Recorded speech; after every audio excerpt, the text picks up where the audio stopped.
Hello guys, welcome back to the channel. In today's video, I'm going to show you how you can save your Google Sheets file as an Excel file on your Google Sheets mobile app. Alright guys, here I have opened my Google Sheets application on my phone, and the first thing we're going to do is selecting the file that I want to save as an Excel file, and this is one of the example of the Excel file, and we're going to save this. For example, we're going to save this Google Sheets file as an Excel file, so we can just tap on this three dots button.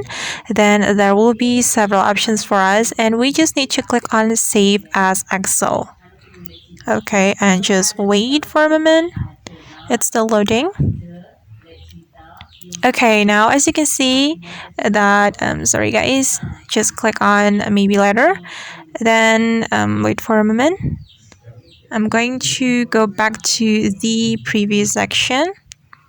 Okay, and now as you can see that this Google Sheets file has been saved as an Excel file on my Google Sheets mobile app. Alright guys, and that's how we can save our Google Sheets file as Excel file on Google Sheets mobile app. I hope this tutorial will be useful for you. Thank you so much for watching. If you found this tutorial helpful, don't forget to hit the like button, leave your comments, and also subscribe to this channel. See you on the next video.